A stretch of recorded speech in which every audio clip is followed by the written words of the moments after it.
Our hero, George, faces many dangers in his life as king of the jungle. For one thing, the jungle is full of trees. Then there are snarling leopards. Not to mention the crosstown traffic. With all these things, do you think it's fair that he should have to tangle with a mad scientist? No! Yes, it is I, Dr. Chicago. And have I got a Lulu of a mad scientist gimmick this time? The evil genius dashed to his waiting plane and took off. Within minutes, he was flying over Mbwibwi province. The Bombay doors opened and out fell seeds. Oh, boy! What seeds? One of the first to notice the seeds was George of the Jungle. Oh! Somebody up there like me. Oh, I wouldn't say that. This being a short episode, the seed grew very quickly. Then later that night... George, somebody's at the window. That thing is stealing my purse. George, we must get to the bottom of this, and quickly. Right. That quick enough? But George wasn't the only victim. All over Mbwibwi province, people had planted Dr. Chicago seeds with horrendous results. A sweet potato plant was discovered raiding a refrigerator late at night. Okay, Louie, drop the leg of lamb. A dahlia planted on a curbside was arrested for breaking open parking meters. How are you going to arrest a dahlia? I'm going to transplant it into the paddy wagon. A light-fingered morning glory tied up the bank president and proceeded to open the bank vault. Naturally, the district commissioner called on George for help. George, these depredations must cease. Right, but first we stop robberies. I suppose you're right. What I can't figure out is where these flowers get rid of the things they steal. Hollyhock shop, maybe? Out! Out! Meanwhile, back at the treehouse... Okay, Bean Blossom. Go in there and steal George's most prized possession. No, not his rhinestone yo-yo. His mate. But the mad doctor hadn't reckoned on the sharp-eyed Tookie bird. Eat, Tookie. Steal Rhinestone Yo-Yo and Ursula? That's infuriating. Dr. Chicago has made off with your true love? Yes, Rhinestone Yo-Yo. What's an Ursula? That's your mate, George. Oh, that long-haired fellow who never shaved? That's the one, and you must rescue her. And Yo-Yo. And Yo-Yo, yes. George, go. Ah! Meanwhile, Mbwibwi province was in a turmoil. Angry householders tried to get rid of the plants, but to no avail. Let go, you stupid Sansevieria! Through it all zipped the jet scooter of Dr. Chicago, collecting all the loot and storing it in his secret jungle hideout. How about that, gorgeous? 100 grand in cash, an original fake Rembrandt. Soon I'll own everything in Mbwibwi province but the kitchen sink. I spoke too soon. But at that moment, high above in the banyan trees, George of the Jungle was hurtling along with split-second precision timing. As we say in Swahili, oop. George, you found Dr. Chicago. I have? But you must still get by my bodyguard. My very own man-eating plant bodyguard, Strangler McVine.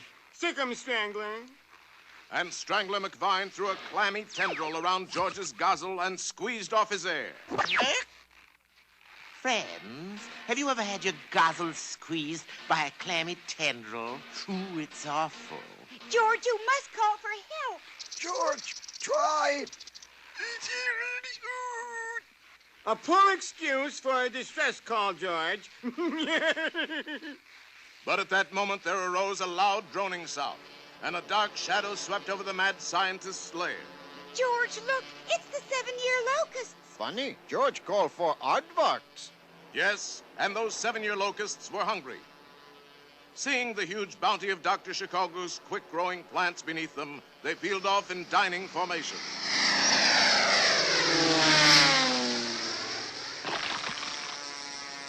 Wherever they were able, Dr. Chicago's plundering plants beat a hasty retreat.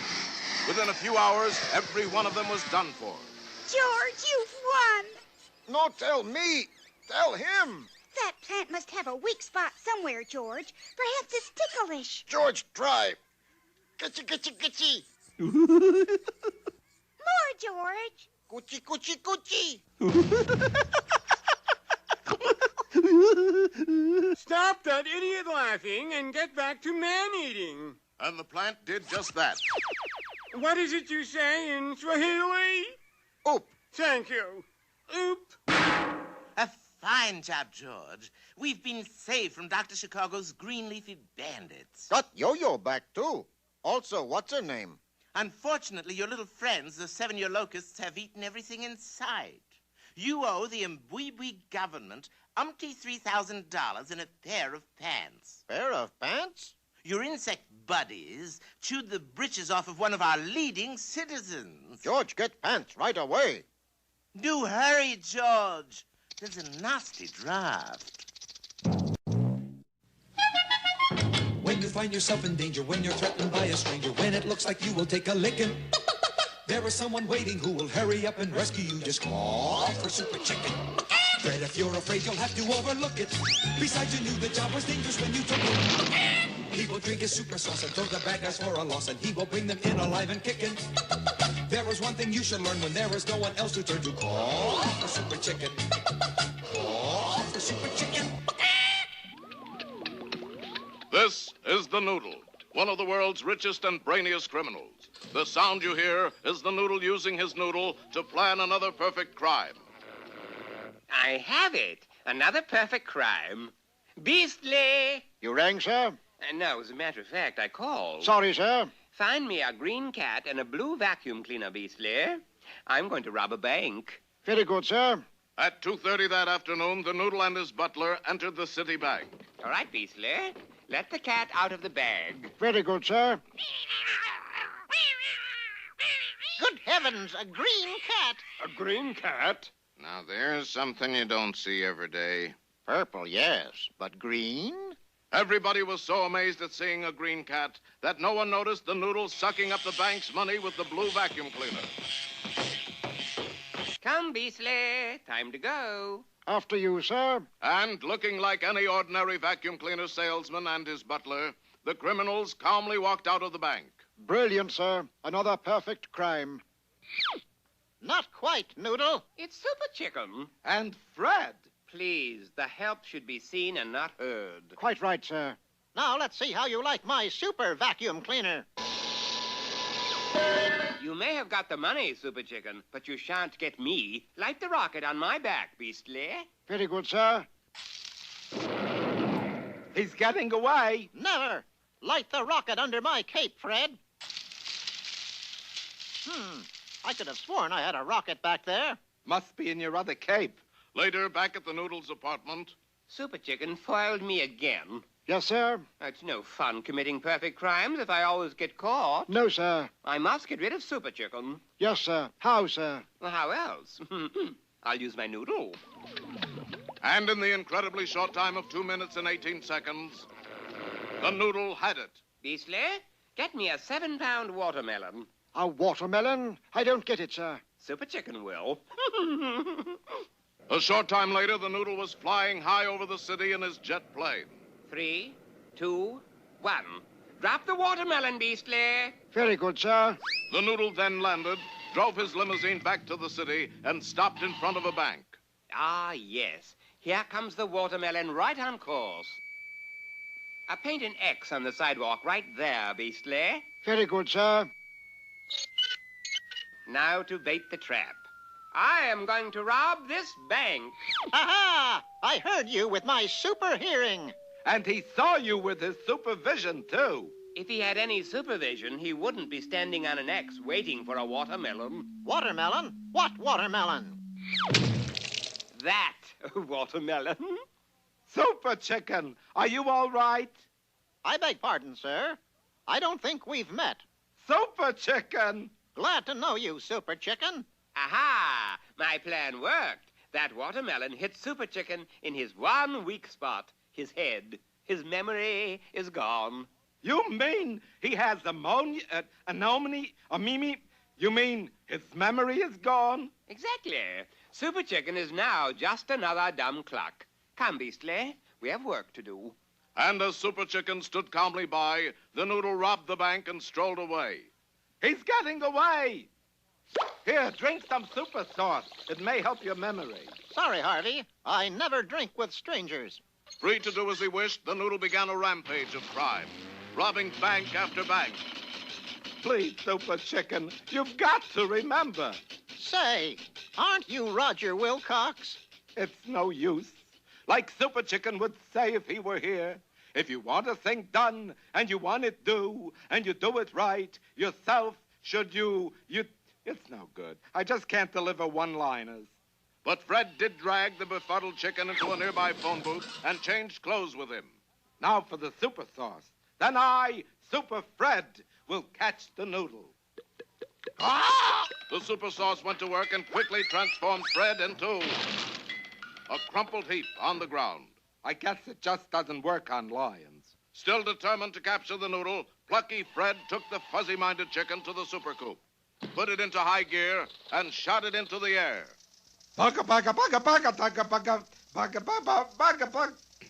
Unfortunately, Fred didn't know the first thing about flying a super coop. He smashed through a water tower, hit a clothesline full of wash, zoomed to an altitude of 10,000 feet, and went into a power dive.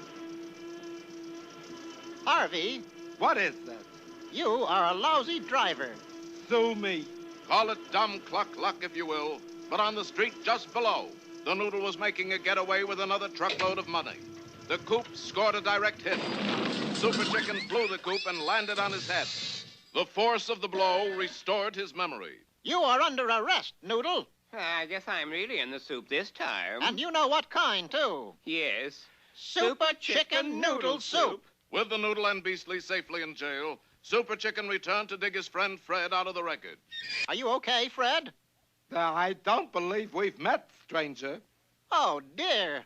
Yes, as it turned out, Fred had a weak spot, too. So when you hear that cry in the sky,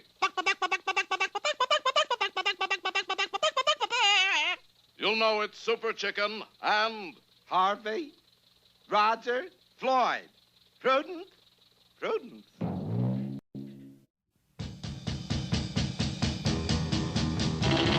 Tom Slick, Tom Slick. Let me tell you why he's the best of all good guys.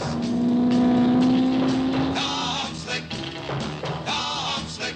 In the Thunderbolt Slapper, once he's on your tail, he won't quit because you know there's no such word as fail to. Tom Slick, Tom Slick. Welcome to Furling Flatout Stadium and the Sid Schlock Stock Car Races. We are watching Sweet Willie Rollbar, the meanest man in stock car racing. Yeah, I love to bump guys off. The track. Sweet Willie has the highest qualifying speed in this race and the lowest moral standards. But in the assembly area is America's greatest good sport and clean liver, Tom Slick. Yay! Tom, what have you done with the Thunderbolt grease slapper? Chrome trim seat cushions, 2 spare tires on the back. I have converted her to a racing stock car, Marigold. Thank goodness that's it. I thought you'd sold out to Detroit. There's no such word as sold out in racing, Gertie Growler. No, then what's that sign say? Sold out. Oh, Gertie, they've got to get up early to catch you. I don't know. It's been so long since anybody tried. And here is a quick word from smiling Sid Schlock, sponsor of today's race. Thank you, friend. Sid Schlock of Sid Schlock Auto Sales. Have 1,000 cars, 7 locations, with a no-down payment, full-power radio heater, white sidewalls. Turn up the Blue Book, open every night, 8 days a week, only $4.98. How about that? Come in and see us, no obligation, low down or no down. 88 months to pay, fully equipped. Ask for Sid. I thank you. And now back to our movie. Thank you for that inspiring message, Sid.